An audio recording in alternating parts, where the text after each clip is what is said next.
turn down my audio. One second. I think I'm clipping.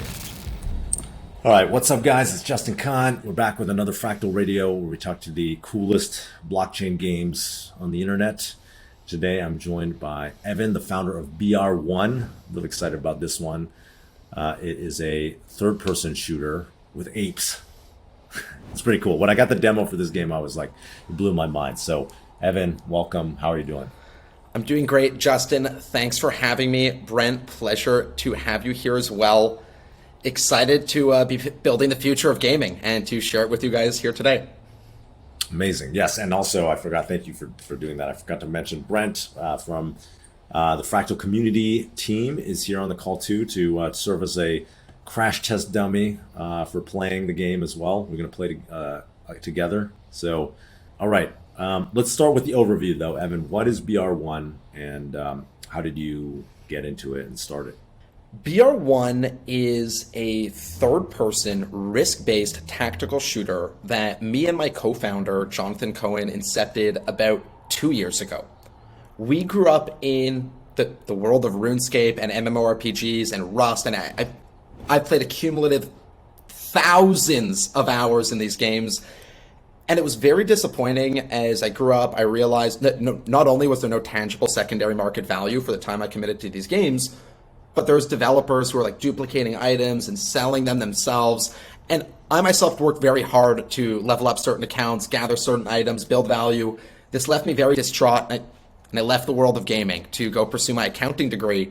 After realizing I really wanted to build a future, build some very cool things in the Bitcoin space, built another video game company in the esports betting industry that I sold to a public company.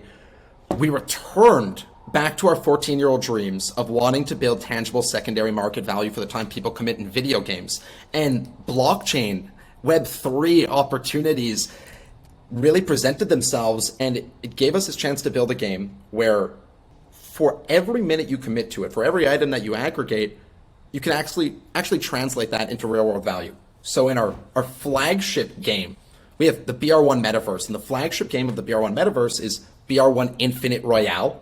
And in this game, you pay to spawn, and as you eliminate other players, you earn real Solana. And there's a lot more to it than that, but I'll let you lead your questions, and we'll dive into the nitty-gritty of it. All right, I want to go into that too, because it's like it really is a pretty innovative model. I think that's the economic model. It's really cool for a game powered by blockchain. But like before we get into that, let's just play the game because that's what people want to see. That's what gets them hooked. So right? Let's can we play? Yeah, dude, we would love to have you play now. Do you guys have your the game downloaded on your computer and ready to go? Okay, I'm doing it. I'm playing. Okay, I just joined. Justin Kahn. I just flew on. I'm an ape I'm a little monkey with a pistol. So you'll notice, Justin, we are a third-person shooter. Every single character is totally unique. So you're playing as your totally unique ape operative, of which there's only 2,500 Genesis apes. Now, when you're running around, you can press Q to roll. And that's an example of one of the tactical movements. Rolling is directional. It enables you to escape other players. And also, you want to roll off of higher surfaces as to not take fall damage when you're jumping around. If you press I, you'll notice in the top 3 rows of your inventory, those are your weapon spots. The 3 under that are defensive slots, and the 3 under that are for consumables. If you click on one of the squares, for example, in the top left corner when you open your inventory, you have your weapons menu, and you can select from a variety of different weapons. There are... All right, so I already have the weapons. You're rolling with it. If you want to cycle your weapons, you could select up to 3. You'll press the right arrow on your D-pad. Gotcha. If you're holding a one-handed weapon... Oh shit! This guy, I just cycled to. Oh my god! I just cycled a fist, and then this guy just ganked me out of. There's very complex hand-to-hand combat and melee combat. If you want to experience it, choose a melee weapon, and I'll guide you through it. Wait, no, I wanted to experience killing that guy, but I didn't have the weapon selected because I was... Look, our players are good at this game. You have to understand that right now they're playing for free. They don't need to risk it for the biscuit to play. They're getting really good in anticipation of us turning on payment ramps and them having this real-world opportunity to get paid for their positive KD. Wait, how do I need to rejoin? Yes, when you die, you are kicked out of the game because in the real game, BR1 Free for All, the smaller version of Infinite Royale, does require that you pay to spawn. When you are eliminated, you retain 85% of your earnings and you're kicked back to the menu. I see. So it's basically like it's a little bit of it's like a skills based, kind of like poker or something like that. Some people refer to this as the future of Texas Hold'em poker. For an aging demographic looking for an additional level of thrill in their everyday gameplay, this really does fill that void. And I'm going to be gaming the rest of my life at 40, 50, 60 years old, and I promise you, I'm going to be looking for a game that has that financial thrill and incentive aligned with it. Oh, there you go. I'm coming back now. All right. So basically, you start with all the weapons, is what you're saying, right? This is the sandbox. So we didn't want to tell everybody about the game that we built, which is Infinite Royale. What you're playing is a very small version of Infinite Royale. What you're playing is about 4 city blocks, of which you have every single weapon, and you can experience all of the functions. In BR1 Infinite Royale, there's no timer, there's no start, there's no finish. Huge island, up to a couple hundred players. You spawn on the edge, and you begin to work your way towards the center. As you work your way towards the center, you find greater access to weapons, ammo, and equipment. Similarly, you go through obstacles that limit your ability to work your way back towards the edge. So this forces a higher concentration of players at the center of the map. How did you come up with the idea of like making monkeys and cyborgs? And like, what are the characters in this game? So there's a lot of lore to any good game. It's critical to the experience, and BR1 takes place in this dystopian society. And there's a lot of elements and commentary on the existing Solana and NFT communities. So you have apes and people ape into projects. It goes without saying apes are critical, huge symbol of the entire ecosystem. You have bots and people behave as bots. Similarly, in every regard, soon enough we have another class of operative that will come. But in the dystopian world that is BR1, it is basically a commentary on socio-political circumstance where the government has built out as an ode to Bloodsport, Coliseum-style gameplay to distract the masses. Cool. Amazing. And the characters, tell us about the characters that you've launched so far. So this is really cool. You look at traditional NFTs, and you have like PFP art, and you have 2D art, and you have 3D art. We built this totally proprietary generative pipeline to create Unity characters. So every single character in the game is a totally playable FBX file that is unique in itself, like a snowflake. No two operatives have the same trait. If you have black stripes and my operative is black stripes, those stripes are totally different, separate and distinct. So this was a serious undertaking, and to build the characters and then stage the characters to create a NFT media was very difficult. There are the regular apes, and goes without saying, every project should have some strong, legendary, and unique characters. The droids have a different aesthetic. Oh. So tell us about some of the attributes that the droids are going to have. So these are incredibly high quality 3D renders. There's a significant amount of different portions of them that we are able to customize. I'm actually going to pause it right here at 29 seconds before we reveal any of the incredibly cool and rare legendary droids.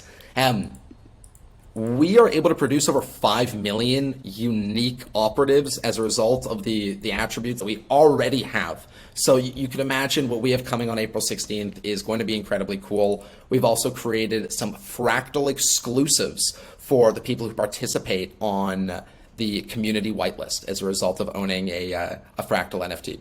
So we're taking a different direction to how we think about minting projects. When we launched our project, we had a slow mint. We don't believe in this concept that a project should pay influencers and mint out in 24 hours. Our project it may have just been over 7 days to mint. We're sitting at a very healthy 6.34 SOL. What happened was, because the mint went so slowly, people had an opportunity to actually come see the demo, come speak to the team, get familiar with what's going on in our project. And what we built is this incredibly strong ecosystem of players that are playing every single night. A lot of them, do join the actual voice chats and participate in the community. And we're really excited to keep pushing the frontier of gaming and bring in a lot of cool other people.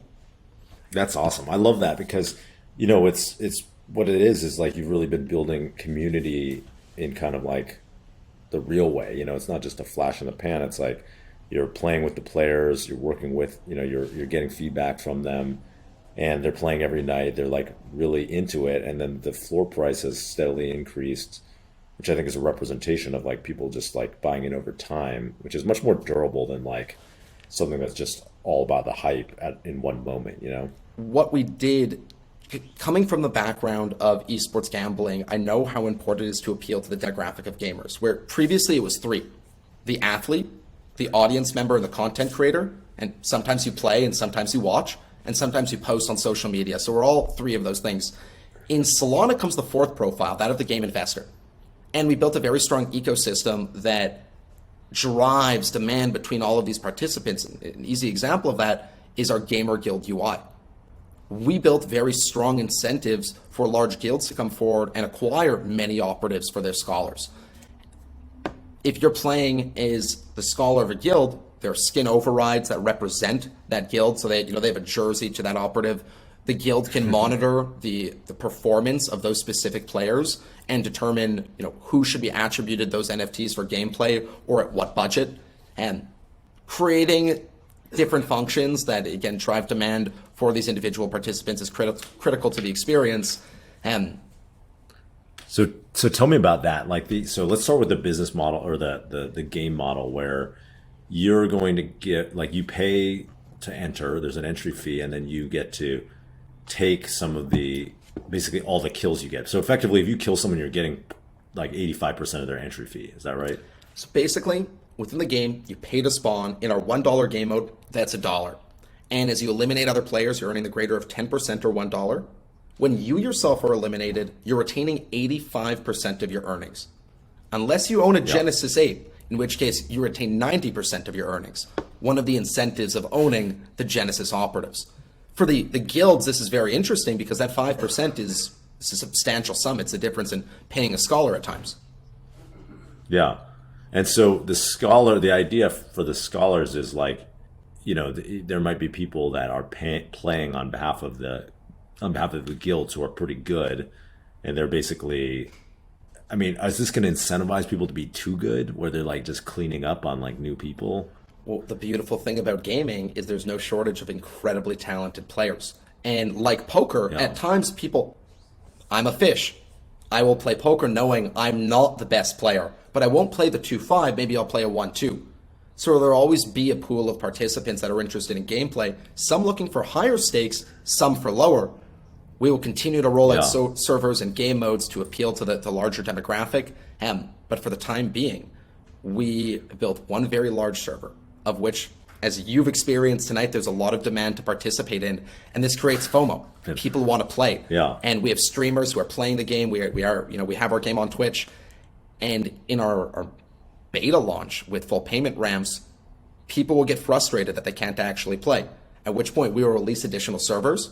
People will be able to hop in. This will drive demand for operatives. Right now, if you want to buy BR1 operative, it's $1,000. It's not very scalable. So we built a rental UI. We've released less operatives than there is demand to play. We have 30,000 people in Discord. There's only 2,500 characters to play. People are able to rent operatives. If you have 20 of these characters, you put them in the rental pool. Other people can leverage them, pay a bit larger spawn fee, and you participate in this active rev share of owning additional operatives. Again, designed for the investor, designed for the gamer, designed for all of the participants within the ecosystem. Justin Kahn may not have the time to play my game. How can I convince Justin Kahn to own 100 of my operatives? All right, I'm kind of convinced. I want to buy a bunch of these apes and then just start farming them out to different people. But I need a bunch of people who are actually good at this game, because I clearly am not good enough. Of the 2,500 we released, there's 99 that are available on secondary market. Every single ape owner will receive a free droid in the Fractal Mint. So every Genesis ape holder is entitled to what we call the Genesis airdrop, and that is an additional droid operative that is coming through the mint on April 16th. That's awesome. And so I love how you built in like this participation with guilds, and like if you're running a guild, you can have everyone like wear your, all your scholars are going to wear your jersey, and then you have like this cred that's kind of like in the world of in the BR1 world. Well, especially when scholars overlap and it's Brent's guild and your guild and my guild, and they're talking about how they crushed the other opposing team in a real game. Yeah. And in our UI down the line, I've got like these gladiators. Yeah, it's like I have my own like gladiator stable. I kind of want to. Yeah, you're getting me excited now. Like I need to like a lot of the guilds where it's like the game is more about maybe just like doing some menial task or whatever. That's like, I don't know if that's like that exciting, but here it's like if I got a stable of people who are like really good, and then they're like, or maybe stable's the wrong word. That's like for horses. Maybe if I had a team of people who were really good, and they're all wearing my Justin Khan Guild JK Gaming jersey or whatever, and crushing people in BR1 with my like Genesis apes. That could be pretty cool, And then it was streamed on Twitch. It's game over. Well, we want to go the extra mile. We spoke about the audience members, we spoke about athletes, we spoke about investors. The future of Web3 gaming has big implications. And one thing that I fantasize about is a world where the audience member and the athlete can engage. And we talk about streamer battles. So having, maps of 100 players, 100 streamers, they're all live on Twitch, they're playing the game. And an audience member is able to put up funds, pay $5, let's say, and that will deliver a care package to the player in the actual game. And from this guy comes a insert brand name, branded care package that lands to the athlete, provides him the necessary health, necessary ammunition.